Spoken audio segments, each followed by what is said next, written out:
ভাইরা আমার, ইস্তেগফার সকল সমস্যার সমাধান। ইস্তেগফারের ভিতরে সবচেয়ে শ্রেষ্ঠ ইস্তেগফার হলো সাইয়্যিদুল ইস্তেগফার। সাইয়্যিদুল ইস্তেগফারটা যদি মুখস্থ না পারেন, অন্তত লিখিত ভার্সনটা পড়েন। সাইয়্যিদুল ইস্তেগফারের যে অর্থ, এটার যে মর্ম, বড় হৃদয়গ্রাহী ভাই, বড় মর্মস্পর্শী। ইমানদার এটার অর্থের দিকে তাকায় যদি পড়ে, তো তার অন্তর না গলে পারে না। যে ব্যক্তি ইস্তেগফারকে আঁকড়ে ধরবে, এটাকে কন্টিনিউয়াসলি করবে, ইস্তেগফার কখনো ছাড়বে না, সবসময় তার মধ্যে ইস্তেগফার অব্যাহত থাকবে, ওই ব্যক্তিকে আল্লাহ রাব্বুল আলামিন বিভিন্ন পেরেশানি থেকে সারপ্রাইজড হওয়ার মতো এমন এমন পথ বের করে দিবে যে সে চিন্তাও করে নাই। তার পেরেশানি থেকে মুক্তির পথ আল্লাহ তাআলা দেখায় দিবেন। ইস্তেগফার কিভাবে করবেন ভাই? ইস্তেগফার এমন একটা আমল, এটা ছাড়া তো আমাদের উপায় নাই ভাই। ইস্তেগফার আমাদের দুনিয়ার পেরেশানি দূর করবে, আখিরাতের পেরেশানি দূর করবে। দুনিয়ার পেরেশানি, আমাদের বিপদ আপদ মুসিবত, এগুলো, রিজিকের অনটন অভাব, এগুলা। আর আখিরাতের পেরেশানি হলো আমাদের পাপ গুনাহ, এগুলা। কোরআনে কারিমে আল্লাহ রাব্বুল আলামিন সূরা নূহের মধ্যে আল্লাহ নবী নূহ আলাইহিস সালাম তার সম্পর্কে বলছেন, ফাকুলতুস্তাগফিরু রাব্বাকুম ইন্নাহু কানা গাফফারা ইউরসিলিস সামাআ আলাইকুম মিদরারা ওয়া ইউমদিদুকুম বিআমওয়ালিন ওয়া বানিন ওয়া ইয়াজআল লাকুম জান্নাতিন ওয়া ইয়াজআল লাকুম আনহারা। তিনি বলেন, আমি বলেছি আমার জাতিকে, তোমরা ইস্তেগফার কাছে ইস্তেগফারটা করতে থাকো। রুটি রুজি নাই, চাকরি নাই, ইনকাম নাই, ব্যবসা খারাপ যাচ্ছে, পেরেশানি হচ্ছে, ইস্তেগফার ধরো। কি হবে? ইন্নাহু কানা গাফফারা। যদি ইস্তেগফার করো, এক নম্বর লাভ হলো আল্লাহ মাফ করে দিবেন গুনাহ। ইউরসিলিস সামাআ আলাইকুম মিদরারা, যাতে ফসল ভালো হয়, রিজিক ভালো হয়, সেই ব্যবস্থা আল্লাহ করবেন। ওয়া ইউমদিদুকুম বিআমওয়ালিন ওয়া বানিন, ছেলে মেয়ে হয় না অথবা ভালো ছেলে মেয়ে নাই, আল্লাহ তাআলা নেক সন্তান দিয়ে তোমাকে শক্তিশালী করবেন, সম্পদ দিয়ে শক্তিশালী করবেন। ওয়া ইয়াজআল লাকুম জান্নাতিন ওয়া ইয়াজআল লাকুম আনহারা, আল্লাহ তাআলা প্রসবন দিবেন, ফসল দিবেন, বরকত দিবেন রুজিতে। কিসের মাধ্যমে? ইস্তেগফার। কিসের মাধ্যমে ভাই? ইস্তেগফার। আহা, ইস্তেগফারের আমল আমাদের দেশে মানুষ আমরা জানি না ভাই। এটাও আরবদেরকে আমি দেখেছি, সারাক্ষণ তারা অবসর সময়গুলোতে ইস্তেগফার করতে থাকে। আস্তাগফিরুল্লাহ ওয়া আতুবু ইলাইহি, আস্তাগফিরুল্লাহ, আস্তাগফিরুল্লাহ। মানে কি? আল্লাহর কাছে আমি ক্ষমা প্রার্থনা করি, আল্লাহর কাছে আমি মাপ চাই, আল্লাহর কাছে আমি তওবা করি, আল্লাহর দিকে আমি ধাবিত হই, আল্লাহর কাছে আমি ফিরে যাই। আস্তাগফিরুল্লাহ, আস্তাগফিরুল্লাহ। আপনি বসে আছেন নিরিবিলি, ভাইরা আমার, এখন আর নিরিবিলি বলতে কোনো সময় নাই, এখন আর ফ্রি টাইম নাই, এখন আর আমাদের অবসর টাইম নাই। আস্তাগফিরুল্লাহ কখন বলবো? মোবাইল টিপতে টিপতে টিপতে টিপতে, ফেসবুকের নোটিফিকেশন দেখতে দেখতে দেখতে, লাইক কমেন্ট গুনতে গুনতে আমাদের এখন কোনো ফুরসত নাই। বাহিরে তো নাই, টয়লেটে গেলেও তখন আমাদের ব্যস্ততা মোবাইল নিয়া, ফেসবুক নিয়া, ঘুমাইতে গেলেও আমাদের ব্যস্ততা। ও ভাই আমার, অথচ আমার হায়াত শেষ হয়ে যাচ্ছে, আমল নামার শূন্য খালি, ফেসবুক টিপাটিপিতে পরিপূর্ণ। আল্লাহর কাছে কি নিয়ে যাবেন? ইস্তেগফার করবেন তো ইনশাআল্লাহ? অবসর সময় ইস্তেগফার করবেন তো ইনশাআল্লাহ? নিরিবিলি আছেন, একাকী আছেন, ইস্তেগফার চালায় দেন। 10 সেকেন্ড টাইম পাইছেন, ইস্তেগফার শুরু করে দেন। ডাক্তারের কাছে গেছেন, ওয়েটিং এ আছেন, বসে আছেন, ইস্তেগফার করতে থাকেন। সিরিয়াল আছেন কোনো কাজের, ইস্তেগফার করতে থাকেন। ডিউটিতে যাচ্ছেন, গাড়িতে, বাইসাইকেলে, বাইকে, যে কোনো ভাবে পায়ে হেঁটে ইস্তেগফার করতে থাকেন। যে কোনো অবসরের সময়গুলোকে ইস্তেগফার দিয়ে পরিপূর্ণ করে দেন। ভাইরা আমার, ইস্তেগফার সকল সমস্যার সমাধান। ইস্তেগফারের ভিতরে সবচেয়ে শ্রেষ্ঠ ইস্তেগফার হলো সাইয়্যিদুল ইস্তেগফার। সাইয়্যিদুল ইস্তেগফারটা যদি মুখস্থ না পারেন, অন্তত লিখিত ভার্সনটা পড়েন। সাইয়্যিদুল ইস্তেগফারের যে অর্থ, এটার যে মর্ম, বড় হৃদয়গ্রাহী ভাই, বড় মর্মস্পর্শী। ইমানদার এটার অর্থের দিকে তাকায় যদি পড়ে, তো তার অন্তর না গলে পারে না। আল্লাহুম্মা আনতা রব্বি, হে আল্লাহ, আপনি আমার রব, আপনি আমার পালনকর্তা লাগেন। আপনার সাথে আমার এই সম্পর্ক, আমি আপনার গোলাম, আপনি আমার রব, এই সম্পর্কটা আপনার সাথে আছে। আল্লাহুম্মা আনতা রব্বি লা ইলাহা ইল্লা আন্ত, ও আল্লাহ, আপনি ছাড়া আমার ইবাদত, আমার গোলামি, আমার দাসত্ব, উপাসনার উপযুক্ত আর কেউ নেই। আল্লাহুম্মা আনতা রব্বি লা ইলাহা ইল্লা আন্ত খালাকতানি, আপনি আমাকে সৃষ্টি করেছেন। ওয়া আনা আবদুক, আল্লাহ আমি আপনার গোলাম। দেখেন কিভাবে আল্লাহর সাথে সম্পর্কটার কথা বলা হচ্ছে মুহাব্বতের সাথে। খালাকতানি ওয়া আনা আবদুক, আল্লাহ আপনি আমাকে সৃষ্টি করেছেন, আর আমি আপনার গোলাম। ওয়া আনা আলা আহদিকা ওয়া ওয়া'দিকা মাস্তাতা'তু, আল্লাহ আপনার সাথে যে অঙ্গীকার করেছিলাম, আলাস্তু বিরব্বিকুম, আপনি জিজ্ঞেস করেছেন, আলমে আরওয়াহাতে আমরা বলেছি বালা, হ্যাঁ আপনি আমার রব। আপনাকে রব হিসাবে স্বীকৃতি দিয়ে আপনার গোলামি করার যে অঙ্গীকার আমরা করেছি, কালিমাতুশ শাহাদা যে আমরা পাঠ করেছি, এই যে আপনার সাথে কৃত অঙ্গীকার, রব হিসাবে স্বীকৃতি দেওয়ার পর, গোলাম হিসাবে মেনে নেওয়ার পর, আমি আপনার যে গোলামি করার কথা ছিল, ওয়া আনা আলা আহদিকা ওয়া ওয়া'দিকা মাস্তাতা'তু, যতটুকু পারছি আমি সে ওয়াদার উপরে থাকার চেষ্টা করছি আল্লাহ।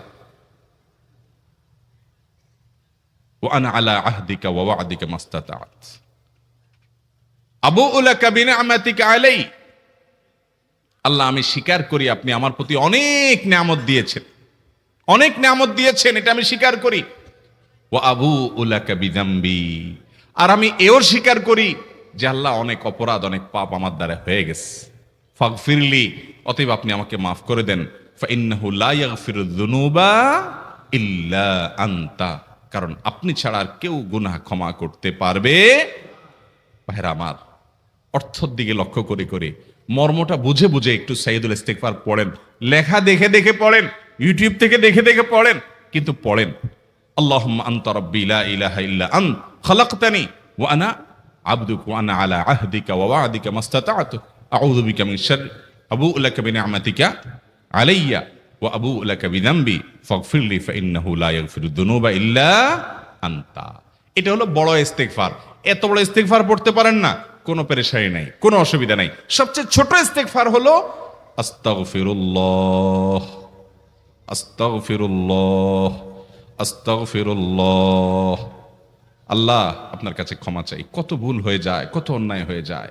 ভাইরা আমার, এটা হলো রিমুভার। ভুল করে কিছু লিখছেন, রিমুভ করে ফেলছেন, শেষ হয়ে গেছে। আপনি ঘন ঘন ইস্তিগফার পড়তে থাকেন, অগণিত ভুল হয়, অগণিত ত্রুটি হয়, বারবার ইস্তিগফার এগুলোকে সবগুলোকে শেষ করে দেয়। ভাইরা আমার, নিরাপত্তা এনে দেয়। আল্লাহ কোরআনে কারিমে বলেছেন যে আপনার রব আপনার কওমের প্রতি আযাব নাজিল করবেন না যদি আপনি থাকেন, আর যদি তারা ইস্তিগফারে রত রাখে তাহলে গণ আযাব আল্লাহর পক্ষ থেকে আসবে। অতএব ভাইরা আমার, ইস্তিগফার বেশি বেশি করতে হবে। 6টা আমল, 6টা জিকির, দোয়া হলো শত শত হাজার দোয়া এবং জিকিরের সান্নিধ্যাসের। দ্বিতীয়টা হলো ইস্তিগফার। চেষ্টা করবো না ইনশাআল্লাহ ইস্তিগফার করার, চলতে ফিরতে আস্তাগফিরুল্লাহ ওয়া আতুবু ইলাইহি, অথবা শুধু আস্তাগফিরুল্লাহ। আরেকটা ইস্তিগফার হাদিসে বর্ণিত, আস্তাগফিরুল্লাহাল্লাযী লা ইলাহা ইল্লা হুয়াল হাইয়ুল কাইয়্যুম ওয়া আতুবু ইলাইহি ওয়া লা হাওলা ওয়া লা কুওয়াতা ইল্লা বিল্লাহ। এটাও ইস্তিগফার। তাহলে একটা বড় ইস্তিগফার, একটা মিডিয়াম, একটা ছোট, যার যেটা সুবিধা হয় এটা পড়েন। বড়টা হলো সাইয়্যিদুল ইস্তিগফার, সবচেয়ে শ্রেষ্ঠ ইস্তিগফার যেটা হাদিসে বর্ণিত হয়েছে।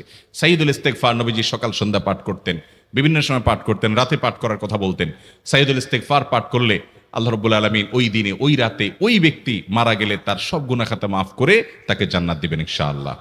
অতএব ভাইরা আমার, সাইয়্যিদুল ইস্তিগফার সবচেয়ে বড়, আস্তাগফিরুল্লাহাল্লাযী লা ইলাহা ইল্লা হুয়াল হাইয়ুল কাইয়্যুম ওয়া আতুবু ইলাইহি ওয়া লা হাওলা ওয়া লা কুওয়াতা ইল্লা বিল্লাহ।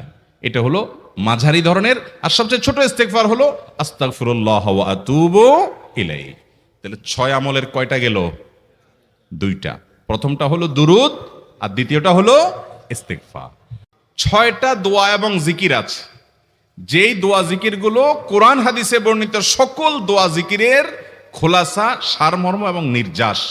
এই 6টাকে যদি কোনো মুসলমান নিয়মিত আঁকড়ে ধরে, তাহলে কোরআন এবং হাদিসের যত দোয়া এবং জিকির আছে, কেমন যেন তার নির্যাসটা নিয়মিত সে আমল করলো। বলবো সেগুলা। এই 6টা দোয়া এবং জিকিরের মধ্যে সর্বপ্রথম হলো নবী করিম সাল্লাল্লাহু আলাইহি সাল্লামের প্রতি দুরূদ প্রেরণ করা। নবীজি সাল্লাল্লাহু আলাইহি সাল্লামের প্রতি দুরূদ প্রেরণ করার আমল এরকম আমল, আপনি যদি সারা দিনে শুধুমাত্র নবীজির প্রতি দুরূদ প্রেরণ করার আমলটাই জিকির হিসাবে সবচেয়ে বেশি করেন, দোয়া হিসাবে যদি এটাই আপনি সারাদিন করতে থাকেন, তো আপনার জন্য যথেষ্ট হবে আল্লাহর কাছে। আর কিছু না চাইলেও চলবে, আর কিছু না চাইলেও চলবে। দুরূদ মানে হলো নবীজির জন্য দোয়া করা। ভাই, আল্লাহ তার হাবিবকে রহম করবেন, আপনার আমার দোয়ার দিকে আল্লাহর তাকানোর কোনো ঠেকা আছে? নবীজি কি আমাদের দোয়ার কোনো মুখাপেক্ষী? কিন্তু আমরা তার জন্য দোয়া করলে ওই চান্সে আল্লাহ তাআলা আমাদের প্রতি অনুগ্রহ করবেন। একবার না, আপনি নবীজির প্রতি একবার রহমতের দোয়া করবেন, একবার দুরূদ পাঠ করবেন। মান সাল্লা আলাইয়া মাররাতান সাল্লাল্লাহু আলাইহি আশারা, নবীজি সাল্লাল্লাহু আলাইহি সাল্লাম বলেছেন, একবার আমার জন্য তোমরা দোয়া করলে, আমার প্রতি দুরূদ পাঠ করলে, আল্লাহ তাআলা তোমাদের জীবনে 10 বার 10 জায়গায় 10 টাইমস তোমাদের উপর আল্লাহ তাআলা অনুগ্রহ করবেন। আপনি টেরও পাবেন না কত জায়গায় আল্লাহ অনুগ্রহ করেছেন। আল্লাহ বাঁচাই দিয়েছেন, একটুর জন্য শেষ হয়ে যান নাই। ওই যে দুরূদ পড়ছেন, আল্লাহ তাআলা রক্ষা করছে, আপনি খবরও নাই। আল্লাহ তাআলা আপনার প্রতি বিশাল একটা দান করছে, আপনি লক্ষ্য করেন নাই। ওই যে দুরূদ পড়ছেন একবার 10 বার রহমত হবে। এভাবে যত দুরূদ পড়বে সে তত রহমত এবং অনুগ্রহ পাবে। এক সাহাবী বলেছেন, ইয়া রাসূলুল্লাহ, আমি আমার দোয়ার কত অংশ আপনার জন্য রিজার্ভ রাখবো? আমি তো আল্লাহর কাছে অনেক কিছু চাইবো, অনেক কিছু নিবেদন করব, আপনার জন্য যেন আল্লাহ রহমত নাজিল করে, এটাই হলো দুরূদ। এই দুরূদটা আমি কি পরিমাণ রাখবো? 4 ভাগের 1 ভাগ, 3 ভাগের 1 ভাগ, অর্ধেক? এরপরে সাহাবী বলছেন, আসলে যদি সবগুলোই করি, উনি এক একটা পার্সেন্টেজ বলছেন, আর নবী করিম সাল্লাল্লাহু আলাইহি সাল্লাম বলছেন যে, তাকে বোঝাচ্ছেন যে আরো বেশি করতে পারলে ভালো হয়। তো সাহাবী বাড়াইতে বাড়াইতে শেষ পর্যন্ত বলেন যে, আমার দোয়া যদি সবগুলো আপনার জন্য করি, আমি যদি আর কোনো দোয়া না করি, শুধু আপনার জন্যই দোয়া করি, নবী করিম সাল্লাল্লাহু আলাইহি সাল্লাম তাকে সুসংবাদ দিলেন যে, তাহলে তোমার আর কোনো সমস্যা থাকবে না, সব সমস্যা দূর হয়ে যাবে, তোমার কোনো পেরেশানি থাকবে না। ভাইরা আমার, দুরূদের আমল এমন একটা আমল যে আপনার জীবনে কোনো বিপদ, কোনো মুসিবত, কোনো পেরেশানি, কোনো সমস্যা দেখা দিয়েছে, আপনি যদি দুরূদ পড়তে থাকেন, কোনো কিছু মনে আসছে না, অনেক সময় ছাত্র জিজ্ঞেস করে, ভাই পরীক্ষার হলে পড়া ভুলে গেছি, কি করব? আমি দুরূদ পড়া শুরু করেন। আরবদেরকে দেখা যায় কোনো কিছু ভুলে গেলে তারা বলে আল্লাহুম্মা সাল্লি আলা মুহাম্মদ, আল্লাহুম্মা সাল্লি আলা মুহাম্মদ, এটা শুরু করে তারা। কারণ নবী করিম সাল্লাল্লাহু আলাইহি সাল্লাম এর হাদিস থেকে স্পষ্টভাবে, একটি নয় বহু হাদিস থেকে প্রমাণিত, যে ব্যক্তি দুরূদটা নিয়মিত পাঠ করবে, সালাত আলা নবীটাকে যে ব্যক্তি আঁকড়ে ধরবে, সব সময় তার মুখ থেকে সালাত সালাত সালাম চলতে থাকে, এই ব্যক্তির সকল গুনাহ আল্লাহ মাফ করে দিবেন, সকল পেরেশানি আল্লাহ তাআলা মুক্ত করে দিবেন। ভাইরা আমার, দুরূদের আমলটা এত গুরুত্বপূর্ণ আমল, এটা আমরা করি এখন। অনেকে আছেন যে আনুষ্ঠানিকতা যখন থাকে দুরূদের, মিলাদের, তখন একটু সালাত আলান নবী যেভাবেই করেন। আর বাকি অনেকে আছেন যেগুলো করারও কোনো খোঁজ খবর নাই। দুরূদ বেশি বেশি করে পাঠ করবো তো ইনশাআল্লাহ। সবচেয়ে শ্রেষ্ঠ দুরূদ, সবচেয়ে উত্তম দুরূদ হলো দুরূদ ইব্রাহিম, যেটা নামাজে পড়েন। আর সবচেয়ে সংক্ষিপ্ত দুরূদ হলো সাল্লাল্লাহু আলাইহি ওয়াসাল্লাম। এছাড়া নবীজির প্রতি দোয়ামূলক যে কোনো দুরূদই আল্লাহর কাছে গ্রহণযোগ্য হতে পারে, যদি দুরূদের অর্থের মধ্যে, কথা বলার মধ্যে খারাপ কিছু না থাকে। দুরূদের নামে অনেকগুলো দুরূদ প্রচলিত আছে বিভিন্ন বই পুস্তকে, অমুক দুরূদ পড়লে অমুক এত নেকি হয়, বা অমুক দুরূদ পড়লে এতবার পড়লে ওই বিপদ দূর হয়। এগুলো কোনো হাদিস নির্দেশিত না, এগুলো হয়তো কারোর তাজরিবা, অভিজ্ঞতা নির্ভর। কিন্তু হাদিস নির্দেশিত দুরূদ হলো দুরূদ ইব্রাহিম, আর সবচেয়ে সংক্ষিপ্ত দুরূদ হলো সাল্লাল্লাহু আলাইহি সাল্লাম। অর্থের ভিতরে যদি খারাপ কিছু, শিরকের কিছু না থাকে, নবীকে আবার আল্লাহর পর্যায়ে পৌঁছানোর মতো গোমরাহি যদি না থাকে দুরূদের অর্থের মধ্যে, তাহলে যে কোনো দুরূদই আপনি আল্লাহর কাছে পেশ করতে পারেন।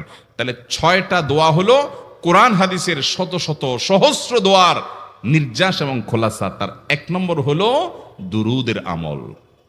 করবো না বেশি বেশি ইনশাআল্লাহ? আমার জীবনে বহুবার এমন হয়েছে, বহুবার এমন এমন বিপদ যে দেয়ালে পিঠ ঠেকে গেছে, এখান থেকে উদ্ধারের কোনো পথ আর চোখের সামনে দেখা যাচ্ছে না। আমি এই আমলটি, এর পাশাপাশি ইস্তেগফারের আমল, যেটা 2 নম্বরে বলবো আমি, এই 2টি আমল কন্টিনিউয়াসলি করে গেছি, হরদম প্রতি নিঃশ্বাসে নিঃশ্বাসে, বাস টয়লেটের টাইম বাদে বাকি ফুল টাইম এটা দুরূদ এবং ইস্তেগফার অব্যাহত রাখছি। আল্লাহ তাআলা এমন ভাবে, অলৌকিক ভাবে উদ্ধার করেছেন যে আমার কল্পনায়ও আসে না যে এখান থেকে এভাবে হেল্প হতে পারে। ভাইরা আমার অভিজ্ঞতার 2 পয়সার কোনো মূল্য নাই। আমার অভিজ্ঞতা কি আসলো না আসলো, এটাতে কিছু আসা যায় নাই। রহমাতুল্লিল আলামিন আল্লাহর রাসূল, আল্লাহর নবী ওয়াদা করেছেন যে আপনার পেরেশানি দূর হবেই হবে ইনশাআল্লাহ। অতএব দুরূদের আমল বেশি বেশি করবো না ইনশাআল্লাহ। নাম্বার 2, ইস্তেগফার। ইস্তেগফার ইস্তেগফার এটাও বেশি বেশি করতে হবে, দুরূদও বেশি বেশি করতে হবে। দুরূদের ব্যাপারে নবী করিম সাল্লাল্লাহু আলাইহি সাল্লাম এক হাদিসে বলেছেন, আকসিরু আলাইয়া মিনাস সালাতি মিন ইয়াউমিল জুমআতি ওয়া লাইলাতিল জুমআহ। জুমার রাতে আর জুমার দিনে, অর্থাৎ বৃহস্পতিবার দিবাগত রাত আর জুমার দিন শুক্রবার, এই সময়গুলোতে তোমরা আমার প্রতি বেশি বেশি দুরূদ পাঠ করো। এই যে নবীজি বলছেন বেশি বেশি পাঠ করো, তাহলে দুরূদটা বেশি বেশি পাঠ করতে হবে। ঠিক একইভাবে 2 নম্বর যেটা, দ্বিতীয় আমল যেটা ইস্তিগফার, এটাও বেশি বেশি করতে হবে। কারণ ইস্তিগফার সম্পর্কে কোন কোন হাদিসের ভাষ্যের মধ্যে মান লাজিমাল ইস্তিগফার ভাষ্য এসেছে, অর্থাৎ নাম্বার 3। এটা আমাদের বেশিরভাগ মানুষ জীবনে হয়তো শুনেনও নাই, অনেকে হয়তো শুনছেন, আমল করা হয় না। খুব সীমিত সংখ্যক আল্লাহর বান্দার আমলের তৌফিক হয়। সেটা হলো ইয়া যাল জালালি ওয়াল ইকরাম, এটা একটা জিকির, আল্লাহ তাআলাকে ডাকা, আহ্বান করা, এটাই জিকির। ইয়া যাল জালালি ওয়াল ইকরাম। নবী করিম সাল্লাল্লাহু আলাইহি সাল্লাম বলেছেন আলিজু বিয়া যাল জালালি ওয়াল ইকরাম, তোমরা ইয়া যাল জালালি ওয়াল ইকরাম এটাকে আঁকড়ে ধরো, এটাকে নিয়মিত করো, বেশি বেশি করে বলতে থাকো এটাকে, সব সময় এটাকে মুদাওয়ামাতের সাথে কন্টিনিউয়াসলি এটা বলতে থাকো, ইয়া যাল জালালি ওয়াল ইকরাম। অনেক উলামায়ে কেরাম, মুহাদ্দিসিন ইকরাম ইয়া যাল জালালি ওয়াল ইকরাম কেন নবীজি এত বেশি বলতে বলেছেন, এটার মাধ্যমে আমাদের লাভটা কি, এর ব্যাখ্যা করতে গিয়ে বলেছেন ইয়া যাল জালাল মানে হলো হে মহান, মহান বড়ত্বের অধিকারী, হে জালালের অধিকারী, হে জালাল, ওয়াল ইকরাম হে দানশীল। তাহলে প্রথম বাক্যে আল্লাহর বড়ত্বের কথা স্বীকৃতি দিয়ে প্রশংসা করা হয়, আর দ্বিতীয় বাক্যে হে দানশীল বলে আল্লাহ তাআলার কাছ থেকে চাওয়া হয় যে আপনি যেহেতু দানশীল এবং আপনি যদি মহান, অতএব আপনি আমাকে দান করেন। এটা ডাকলেই, আল্লাহকে এই বলে ডাকলেই চাওয়া হয়ে যায়। এই জন্য বেশি বেশি করে ইয়া যাল জালালি ওয়াল ইকরাম পড়তে হবে। অনেকে হয়তো নতুন শুনেছেন, আজকে থেকে শুরু করে দিবেন ইয়া যাল জালালি, সকাল বিকাল মনে থাকে না তো লিখে লিখে ওয়ালে টাঙ্গায় দেন, বাসা বাড়িতে এমন জায়গায় লিখে রাখেন তাকাইলে নজরে পড়ে। কারণ মোবাইলে আমাদেরকে সবকিছু ভুলাই দেয়, দুনিয়ার ব্যস্ততা সব ভুলাই দেয়। এই জন্য বেশি বেশি ইয়া যাল জালালি ওয়াল ইকরাম পড়বো। 3টা হয়ে গেল। নাম্বার 4 নম্বর যে দোয়া এবং জিকির করতে নবী করিম সাল্লাল্লাহু আলাইহি সাল্লাম সব সময় আমাদেরকে উৎসাহ দিয়েছেন, অনুপ্রেরণা দিয়েছেন। এবং ইবনে সাদি রাহিমাহুল্লাহ তিনি 6টা নির্যাস দোয়া এবং জিকির যে বলেছেন, তার 4 নম্বর হলো লা হাওলা ওয়ালা কুওয়াতা ইল্লা বিল্লাহ। লা হাওলা ওয়ালা কুওয়াতা ইল্লা বিল্লাহ। লা হাওলা ওয়ালা কুওয়াতা ইল্লা বিল্লাহ, এটা হলো সারেন্ডার করা, আল্লাহর কাছে সারেন্ডার করা, আত্মসমর্পণ করা। মানে আল্লাহ ছাড়া কোনো ভালো কাজ করার ক্ষমতা কারণ নাই, করার তৌফিক দেওয়ার ক্ষমতা কারণ নাই, আর পাপ থেকে বাঁচানোরও ক্ষমতা কারণ নাই। এই জন্য আমি কেমন যেন আল্লাহর কাছে সারেন্ডার করছেন, লা হাওলা ওয়ালা কুওয়াতা ইল্লা বিল্লাহ। কোন অবস্থা, কোন সামর্থ্য, এগুলো কারোর কাছে নাই, শুধুমাত্র কার কাছে আছে? আল্লাহর কাছে আছে। এই অর্থ বুঝে আপনি লা হাওলা ওয়ালা কুওয়াতা ইল্লা বিল্লাহ বেশি বেশি পাঠ করবেন। নবী করিম সাল্লাল্লাহু আলাইহি সাল্লাম বলেছেন, তোমাদেরকে কি আমি জান্নাতের একটা ভান্ডারের খবর দিব, যেটা জান্নাতের ভান্ডার, সওয়াব টওয়াব না, সাধারণ অল্প স্বল্প সওয়াব না, পুরো জান্নাতের ভান্ডারের সন্ধান দিয়ে দিব। সাহাবা ইকরাম তো চাইতেনই সেটা। নবীজি সাল্লাল্লাহু আলাইহি সাল্লাম তখন বলেছেন যে লা হাওলা ওয়ালা কুওয়াতা ইল্লা বিল্লাহ, এটা হলো কানজুম মিন কুনুজিল জান্নাহ, জান্নাতের ভান্ডার সমূহের মধ্যে থেকে একটা বড় ভান্ডার হলো লা হাওলা ওয়ালা কুওয়াতা ইল্লা বিল্লাহ। অতএব এই আমলটাও বেশি বেশি করবেন। 4 নম্বর আমল হয়ে গেল। দুরুদের আমল 1, ইস্তিগফারের আমল 2, ইয়া যাল জালালি ওয়াল ইকরাম 3, লা হাওলা ওয়ালা কুওয়াতা ইল্লা বিল্লাহ। কয়টা হলো? 4। 5 নম্বর আমল হলো দোয়া ইউনুস। দোয়া ইউনুস জানা আছে তো? লা ইলাহা ইল্লা আনতা সুবহানাকা ইন্নী কুনতু মিনাজ জালিমিন। ভাইরা আমার, অর্থের দিকে তাকায়া মাঝে মধ্যে মোবাইল টোবাইল সব ফালায় রেখে একটু আল্লাহর সাথে কথা বলবেন, আল্লাহর সাথে একটু কানেক্টেড হওয়ার চেষ্টা করবেন, আল্লাহর সাথে একটু সংযুক্ত হওয়ার চেষ্টা করবেন। ডিসকানেক্টেড তো পুরো লাইফটা কাটাই দিলেন, একটু কানেক্টেড হওয়ার চেষ্টা করেন। প্রতিদিন কিছু সময় বসে একটু জিকির করেন, চলতে ফিরতে একটু আল্লাহকে সময় দেন। আপনি উপকৃত হবেন, আপনার কল্ব জিন্দা হবে, আমল নামা সওয়াবে পরিপূর্ণ হবে। লা ইলাহা ইল্লা আনতা সুবহানাক ইন্নী কুনতু মিনাজ জালিমিন। অর্থের দিকে তাকান, কত মর্মস্পর্শী। লা ইলাহা ইল্লা আনতা, আল্লাহ আপনি ছাড়া কোনো সত্যিকারের মাহবুদ নাই, উপাস্য নাই। সুবহানাক, আপনি পবিত্র, আমি আপনার পবিত্রতা জ্ঞাপন করছি। ইন্নী কুনতু মিনাজ জালিমিন, তবে আমি সেসব মানুষদের অন্তর্ভুক্ত যারা নিজের প্রতি নিজে জুলুম করেছে, অবিচার করেছে, অন্যায় করে আমার নিজের পায়ে নিজে কুড়াল মেরেছি বহু। অতএব আপনি আমাদের প্রতি রহম করেন। এই দোয়া পাঠ করে আপনারা সবাই জানেন আল্লাহর একজন নবী, তিনি জীবনের সবচেয়ে কঠিন পরিস্থিতির মুখোমুখি হয়ে এমন বিপদে পড়েছেন যে বিপদ থেকে উদ্ধারের কোনো পথ ছিল না। দুনিয়াবী সকল সিস্টেম বলবে যে সমুদ্রে নিক্ষেপিত হয়ে বিশাল বড় সমুদ্রের প্রাণী মাছের পেটে চলে গেলে সে মানুষ আবার বাঁচে কিভাবে, মুহূর্তের ভিতরে তো মারা যাবে অক্সিজেনের অভাবে। এটাই দুনিয়ার সিস্টেম বলে। আল্লাহ তাআলা অলৌকিক ভাবে, লৌকিক সিস্টেমের ঊর্ধ্বে রেখে আল্লাহ তাআলা তাকে এই বাক্য পাঠ করার কারণে এর মাধ্যমে আল্লাহ তাকে মুক্তি দান করেছেন। এবং আল্লাহ তাআলা এই ঘটনা কোরআনে উল্লেখ করার পর একটা সুসংবাদ বলছেন আমাদের সবার জন্য, বিরাট বড় আনন্দের সংবাদ। আল্লাহ বলেছেন ওয়াকাযালিকা নুনজিল মুমিনিন। এই বাক্য পাঠ করার পর ইউনূস আলাইহিস সালামকে শুধু রক্ষা করেছেন আল্লাহ তাই নয়, আল্লাহ বলেছেন একইভাবে তাকে যেরকম রক্ষা করেছি, এই বাক্য যদি কেউ পড়ার মতো পড়ে, হক আদায় করে পড়ে, মনের গভীর থেকে পড়ে, মর্ম উপলব্ধি করে পড়ে, নিয়মিত পড়ে, ওয়াকাযালিকা নুনজিল মুমিনিন, ঈমানদারদেরকে আমি রক্ষা করে দেব এভাবে। আরো শুনবেন, আমাদের প্রিয় নবী সাল্লাল্লাহু আলাইহি ওয়াসাল্লাম বলেছেন, তোমরা আমার ভাই ইউনূস ইবনে মাত্তা যে দোয়া করেছে, ওই দোয়াটাকে তোমরা আঁকড়ে ধরবা, যে কোনো বিপদে আপদে মুসিবতে আল্লাহর কাছে চাইবা। ভাইরা আমার, আমরা বিপদ আপদে পড়লে হুজুরদের কাছে চলে যায় দোয়ার জন্য, অনেকে মাজারে চলে যায়, সেখানে মানত করে, টাকা পয়সা দেয় বিপদ উদ্ধার করার জন্য। কপাল পোড়া জানে না ও কার গোলাম, ও আরশে আজিমের মালিকের গোলাম, তার সাথে ডাইরেক্ট কানেক্টেড হওয়ার সুযোগ আছে, শুধু ইউজ করলেই হয়, সুইচ দিলেই হয়। কপাল পোড়া জানে না, ডানে বামে গিয়ে নিজের আমল বরবাদ করে, ঈমান বরবাদ করে, তাওহীদ নষ্ট করে। ভাইরা আমার, তাহলে যে কোনো সমস্যা ফিল করি অথবা স্বাভাবিক অবস্থাতে দোয়া ইউনূস পাঠ করব, লা ইলাহা ইল্লা আনতা সুবহানাকা ইন্নী কুনতু মিনাজ জালিমিন।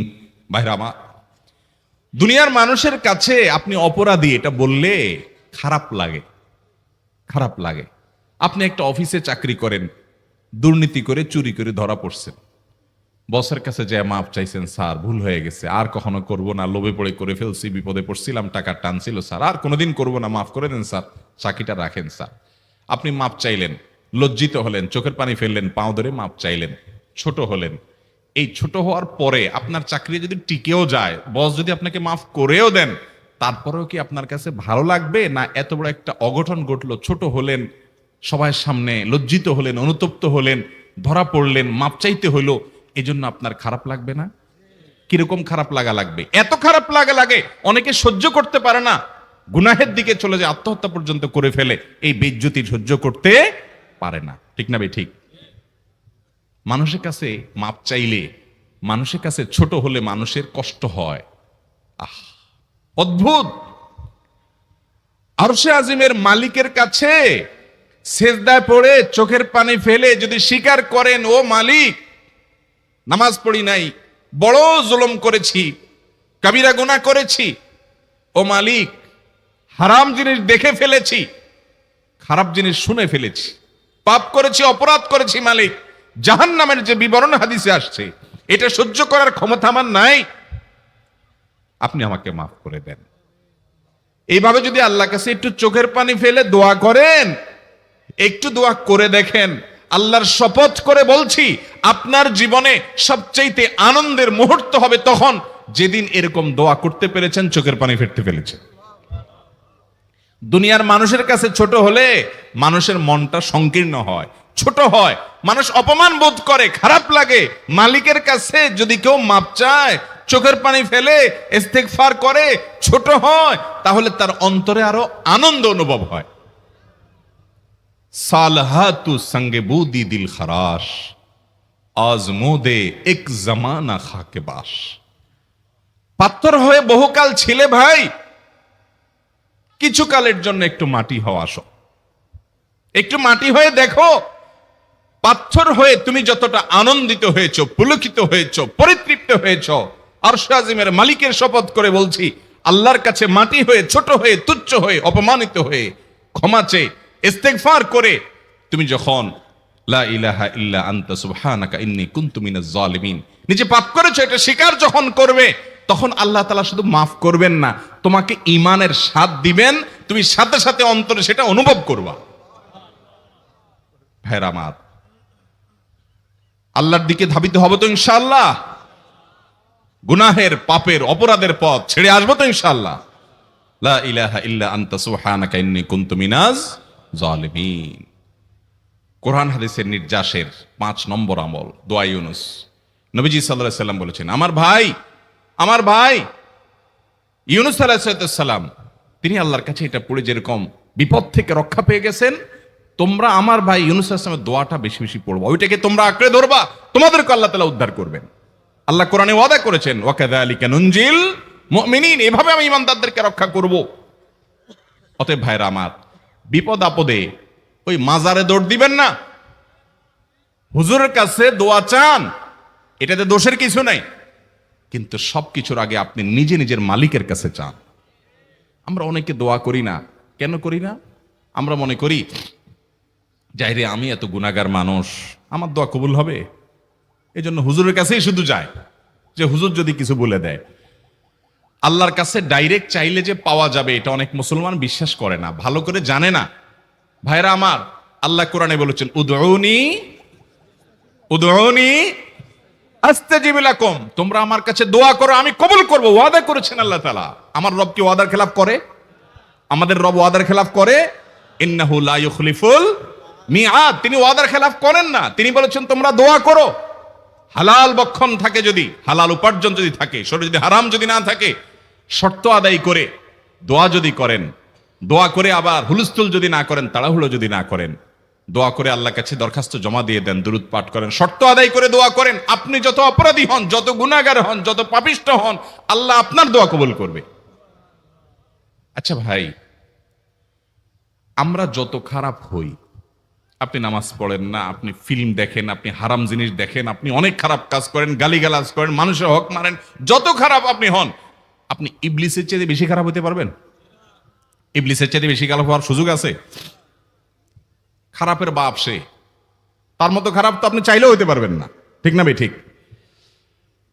আচ্ছা, এই ইবলিস আল্লাহর কাছে দোয়া করছে কখন? এমন সময় যখন আল্লাহ তাকে নির্দেশ করছে সেজদা করো, আদমের সম্মানে। সেই নির্দেশ সে লঙ্ঘন করেছে, ডাইরেক্ট আল্লাহর সামনে সরাসরি লঙ্ঘন, সরাসরি বিদ্রোহ। আপনার সামনে আপনার ছেলে, আপনার কর্মচারী, আপনার কাজের লোক ডাইরেক্ট যদি একটা জিনিস বলে পারবো না, কি পরিমাণ মেজাজ আপনার গরম হবে চিন্তা করেন। অথচ আপনিও মানুষ, সেও মানুষ, আর আল্লাহ হলেন সৃষ্টিকর্তা, এ হলো সৃষ্টি। সে যুক্তি দেখায়, খালাক্তানি মিন নার ওয়া খালাক্তাহু মিন তিন, আমারে আগুন থেকে তৈরি করছেন, তারে মাটি থেকে তৈরি করছেন, আমি কেন তারে সিজদা করব? তর্ক যুক্তি হাজির করে আল্লাহর নির্দেশকে আল্লাহর সামনে লঙ্ঘন করেছে। কত ডেঞ্জারাস সিচুয়েশন বুঝেন, কি পরিমাণ রাগ আল্লাহ রাব্বুল আলামিন হওয়ার কথা। তার তো গুণবাচক নাম শুধু রহমান রহিম না, তার গুণবাচক নাম আছে কি? কাহার, জব্বার। তো আল্লাহ রাব্বুল আলামিনের এই গুণবাচক নামও তো আছে। তিনি হচ্ছে প্রচন্ড রকমের কাহারের অধিকারী। তো আল্লাহর সামনে ডাইরেক্ট তার আদেশকে লঙ্ঘন করেছে, হঠকারিতা দেখিয়েছে, অহংকার করেছে, দম্ভ দেখিয়েছে, এত বড় বেয়াদবি করেছে। ওই টাইমে আল্লাহ তাআলা তো রাগ হওয়ার কথা। ওই রাগের সময়, ওই কঠিন সময় ইবলিস যখন আল্লাহ তাকে বললেন, যাও ফখরুজ মিনহা ফাইন্নাকা রাজিম, জান্নাত থেকে বের হও, তুমি বিতাড়িত, আল্লাহ রাগ হয়ে তাকে জান্নাত থেকে বের করে দিলেন। ভাইরা আমার, এই রকম সময় পর্যন্ত ইবলিস দোয়া করে বসছে। কি দোয়া করছে? রব্বি আনজিরনি ইলা ইয়াউমি ইউবআসুন, আল্লাহ আমাকে সুযোগ দেন, কিয়ামত পর্যন্ত হায়াতটা দেন আমারে, দোয়া করে বসছে। কিন্তু আল্লাহ তাআলা কি করছেন? আল্লাহ বলছেন, তো বড় সাহস তোর বেটা, মাত্র সিজদা করতে বলছেন করলি না, কমবখত, আবার দোয়া করস? আল্লাহ সেটা বলেন নাই। আল্লাহ কি করছেন? ইন্নাকা মিনাল মুনজারিন, যাও তোমাকে সুযোগ দেয়া হলো। সুবহানাল্লাহ। ইবলিস যদি আল্লাহর রাগ হওয়ার মতো সময়ে, ক্রোধ হওয়ার মতো সময়ে আল্লাহর সামনে আল্লাহর সরাসরি অবাধ্য হয়ে আল্লাহ তাকে বের করে দিচ্ছেন, বিতাড়িত শয়তানকে, ওই টাইমে যদি দোয়া করার পর ইবলিসের দোয়া কবুল হয়, ও মুসলমান, আপনি আল্লাহর গোলাম হিসেবে নিজেকে স্বীকার করেন, আপনি যত পাপিষ্ঠ হন না কেন, আপনার দোয়া কেন কবুল হবে না? আল্লাহর কাছে দোয়া করবো না ইনশাআল্লাহ? ইবলিসই আমাদেরকে বুঝায়, ফুসলায়, তুই কোন মুখে দোয়া করবি আল্লাহর কাছে? তোর নামাজের ঠিক নাই, তোর ইবাদতের ঠিক নাই, এত আকাম কুকাম করস ফেসবুকে ইউটিউবে, তোর মতো 2 নম্বর একটা মানুষ, কোন মুখে আল্লাহর কাছে দোয়া করবি? থাক, দোয়া করিস না, আমি কেমনে এই মুখ নিয়ে দোয়া করবি? এটা যখন আপনার মনের ভিতরে আসে তখন বুঝবেন যে মিস্টার ইবলিস অ্যাক্টিভ হয়ে গেছে আপনার শরীরে। কথা কি বুঝাতে পারছি? আল্লাহর কাছে দোয়া করবেন তো ইনশাআল্লাহ? এই 6টা দোয়া জিকিরের 5 নম্বর দোয়া ইউনুস, অর্থ সহকারে বুঝে বুঝে আল্লাহর কাছে চাইবেন এবং দোয়া করবেন। 6 নম্বর হলো সুবহানাল্লাহ, আলহামদুলিল্লাহ, লা ইলাহা ইল্লাল্লাহ, আল্লাহু আকবার। এই বাক্যগুলো দেখবেন ঘুরে ফিরে নবী করিম সাল্লাল্লাহু আলাইহি ওয়াসাল্লাম সারাদিন পড়তেন। 5 ওয়াক্ত নামাজের পরে 33 বার দেখবেন। আবার দেখবেন সকাল সন্ধ্যায় সুবহানাল্লাহি ওয়া বিহামদিহি 100 বার, সুবহানাল্লাহি ওয়াল হামদুলিল্লাহি আল্লাহু আকবার 100 বার। আবার এগুলো মাঝে মধ্যে 10 বার, রাতের শোয়ার সময় 33, 34 বার। বিভিন্ন সময় দেখবেন ঘুরে ফিরে এই সুবহানাল্লাহ, আলহামদুলিল্লাহ, লা ইলাহা ইল্লাল্লাহ, আল্লাহু আকবার, এগুলো একটা মিজানের পাল্লাকে পরিপূর্ণ করে দেয়। কোনোটা আসমান এবং জমিনের মধ্যবর্তী জায়গায় সওয়াব দিয়ে পরিপূর্ণ করে দেয়। এত বেশি ফজিলতপূর্ণ জিকির। এই জন্য পুরো কোরআন হাদিসের দোয়া এবং জিকিরের নির্যাসের শেষ এবং 6 নম্বর হলো বেশি বেশি করে দিন রাত 24 ঘন্টা যখন সুযোগ পাবেন, যেখানে যেখানে হাদিসে যে সংখ্যা বলা আছে ওটাতে করবেনই, ওর বাইরেও বেশি বেশি করে সুবহানাল্লাহ, আলহামদুলিল্লাহ, ওয়া ইলাহা ইল্লাল্লাহ, আল্লাহু আকবার বেশি বেশি করব না ইনশাআল্লাহ? আবার বলছি, পুরো কোরআন হাদিসের দোয়া এবং জিকিরের নির্যাস 6টির একটি হলো, এটি ইবনে সাঈদী রাহিমাহুল্লাহর গবেষণা, তার গবেষণার আলোকে তিনি এটা পেশ করেছেন।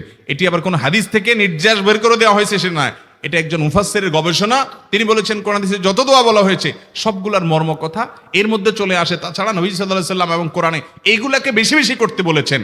আলিজ্জু, আকফিরু, মান লাজিমা, এই শব্দগুলো ব্যবহার করা হয়েছে। এই জন্য এগুলো বেশি বেশি করে করতে হবে। এই যে শেষেরটা নবী সাল্লাল্লাহু আলাইহি ওয়াসাল্লাম সবসময় বিভিন্ন জায়গায় করতেন।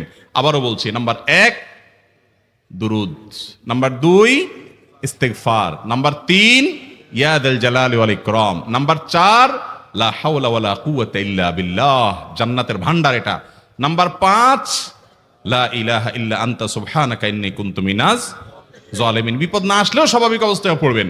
নাম্বার 6 সুবহানাল্লাহি ওয়াল হামদুলিল্লাহি ওয়া লা ইলাহা ইল্লাল্লাহু আল্লাহু আকবার। নিয়মিত করব তো ইনশাআল্লাহ? আল্লাহ আমাকে আপনাকে আমাদের সবাইকে আমল করার তৌফিক দান করুন। শবে বরাতের কোনো আমল আছে কিনা, শবে বরাতের রোজা ও নামাজের নিয়ম কি? সবচেয়ে বহুল জিজ্ঞাসিত প্রশ্ন এখনকার। শবে বরাত আসছে, যেটাকে আসলে হাদিসের ভাষ্যে বলা হয়েছে মধ্য শাবানের রাত, শবে বরাত না, এটার হাদিসের ভাষ্যের নাম কি? মধ্য শাবানের রাত। এই মধ্য শাবানের রাত বা মধ্য শাবানের রজনী, এই রাতে যেটাকে আমরা শবে বরাত বলি, এই রাতের নামাজের নিয়ম কি? কয় রাকাত পড়তে হবে, কোন রাকাতে কোন সূরা কতবার পড়তে হবে, এটা বহুল জিজ্ঞাসিত একটা প্রশ্ন। এবং এ ব্যাপারে আমরা অনেকে জানি যে শবে বরাতের নামাজে এত রাকাত পড়তে হবে, সেখানে সূরা কুল হুয়াল্লাহ, ইখলাস এতবার পড়তে হবে, ইত্যাদি ইত্যাদি। লাইলাতুল কদর ছাড়া অন্য যে সমস্ত রাতের ফজিলত আছে এর মধ্যে 10টা রাতের কথা আল্লাহ তাআলা শপথ করেছেন, ওয়াল ফাজরি ওয়া লায়ালিন আশর। সে 10টা রাত হলো জিলহজের প্রথম দশক। খবর নেই আমাদের দেশে মানুষের যে রাতগুলো শপথ আল্লাহ কোরআনে করছেন কত ফজিলতপূর্ণ, কিন্তু জিলহজের প্রথম দশকের রাতের কোনো বিশেষ ফজিলতের কথা আমরা কয়জনে জানেন?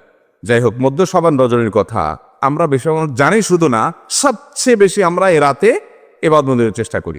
সবচেয়ে বেশি চেষ্টা তো হওয়া উচিত হলো লাইলাতুল কদরে। এর পাশাপাশি যদি কেউ মধ্য শাবানের রাতে আল্লাহ তাআলার ক্ষমা লাভের চেষ্টা করে, সেটা দর্শনীয় না, সেটা জায়েজ। এ রাতের এতটুকু ফজিলত অবশ্যই প্রমাণিত যে আল্লাহ রাব্বুল আলামিন এ রাতে হিংসুক ছাড়া, মুশরিক ছাড়া বাকি মানুষগুলোকে সাধারণ ক্ষমা ঘোষণা করেন।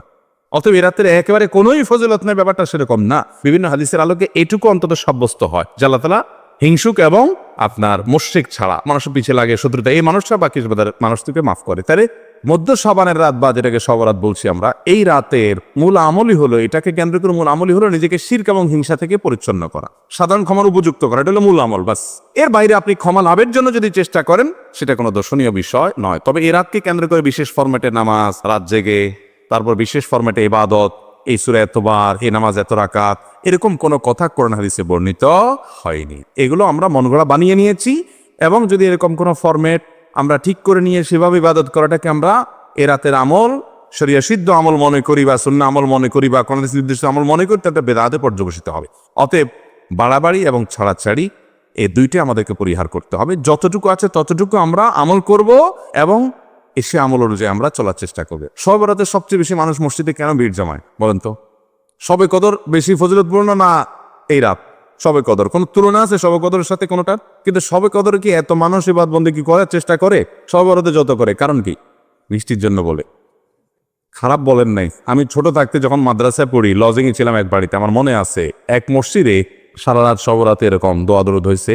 এবার শেষে মিষ্টি বিতরণ হচ্ছে, জিলাপি দিতে আর কি তখন। তো জিলাপি দেওয়া হচ্ছে, তো এক আল্লাহর বান্দা তার যে জিলাপি দিচ্ছে সবাই দুটো দুটো করে দিচ্ছে, ভুলে তার একটা পড়ছে আর কি। পরে সে জিলাপিটি নিয়ে এসে বাইরে ওই মুয়াজ্জিন বেচারার 14 গোষ্ঠী গালিগালাজ করতে করতে বলতেছে যে সারা রাত বেটা সবচেয়ে বেশি কামলাম আমি, আর দিছে আমার একটা। আল্লাহর কাছে এই নসিব চাই এই একটা জিলাপি নিয়ে ফেলাম। সে কানতে কানতে মুয়াজ্জিনকে গালিগালাজ করতে উঠতে যাচ্ছে। আমার ছোটবেলার ঘটনা। যাই হোক, মিষ্টির জন্য যায় না, এটা পুরোপুরি সঠিক না।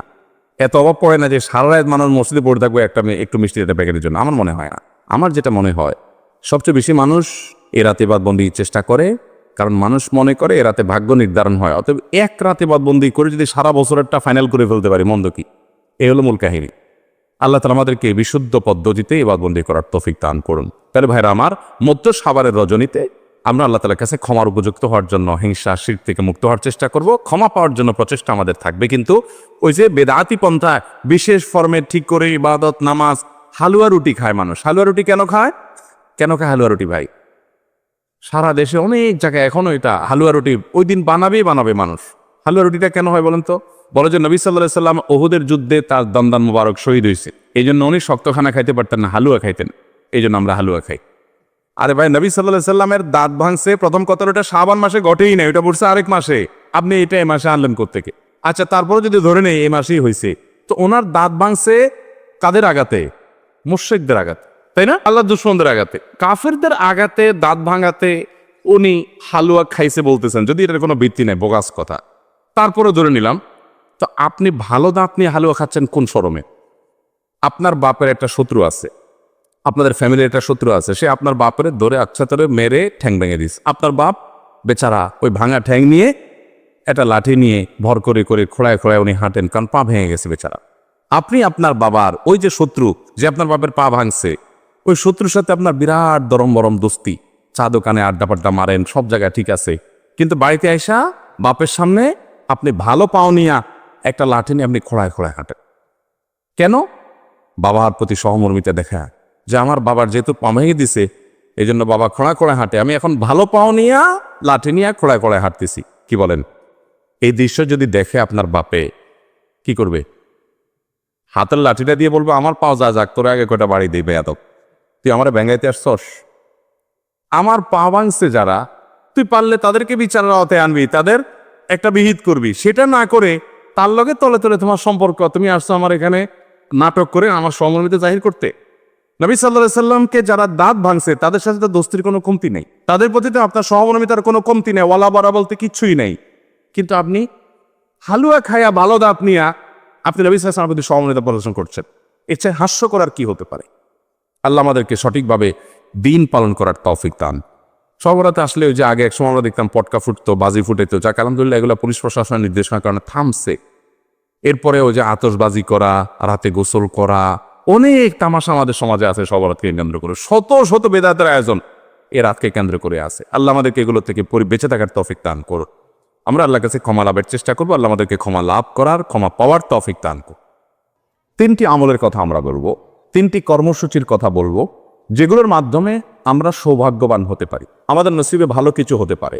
আরো অনেক আইটেম আছে, অনেকগুলো পয়েন্ট আছে, আমি শুধুমাত্র মৌলিকভাবে 3টির কথা বলছি। সর্বপ্রথম কাজ হলো আল্লাহর প্রতি ঈমান আনতে হবে, আল্লাহর আনুগত্য করতে হবে, আল্লাহর দাসত্ব এটা আমাদেরকে করতে হবে, আল্লাহর আদেশ নিষেধগুলোকে মেনে চলতে হবে। আমার রব, আমার সৃষ্টিকর্তা, যার কাছে আমাকে ফিরে যেতে হবে। ইন্না লিল্লাহ, নিশ্চয় আমরা সবাই কার? আল্লাহ। ওয়া ইন্না ইলাইহি, এবং আমাদের সবাইকে যেতে হবে আবার কার কাছে? আল্লাহর কাছে আবার যেতে হবে, তার সামনে দাঁড়াতে হবে। সেজন্য আমার রবের নির্দেশের বাইরে আমি চলবো না, তার নিষেধাজ্ঞাকে আমি লঙ্ঘন করব না। এর মধ্যে আমার এই জীবনের প্রত্যেকটা ক্ষেত্রে আমার কল্যাণ নিহিত, আবার এর মাধ্যমে আমার অনন্ত অসীমকালের যে যাত্রা, তার কল্যাণও পরিপূর্ণভাবে নিহিত।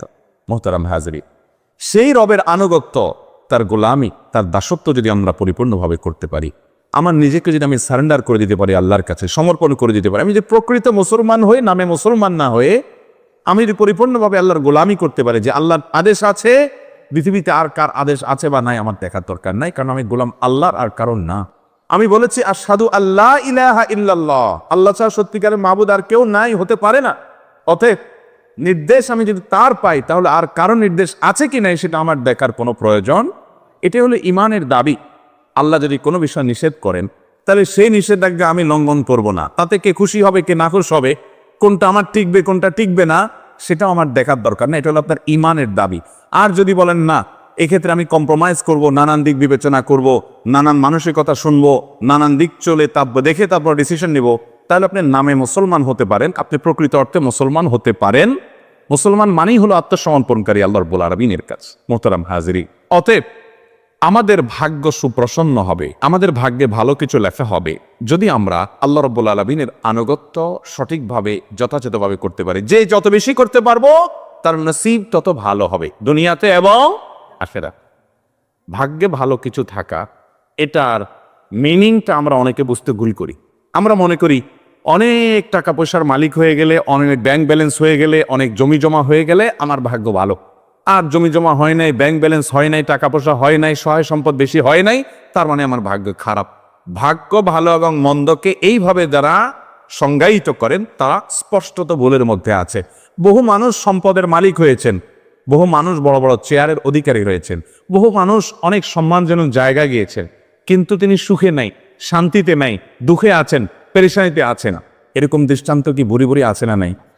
আবার সহায় সম্পদ অনেক বেশি নাই, অনেক বড় চেয়ারেও নাই, কিন্তু খুব হ্যাপি, খুব সুখী, খুব সমৃদ্ধ, খুব শান্তিতে আছে, নির্মল হাসি হাসতে পারে, কোন টেনশন নাই তার মধ্যে, কোনো ডিপ্রেশন নাই। এরকম মানুষও বহু আছে না নাই?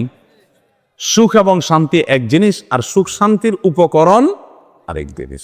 অনেকে সুখ শান্তির উপকরণ নিয়ে বসে থাকে কিন্তু সুখে শান্তিতে নাই।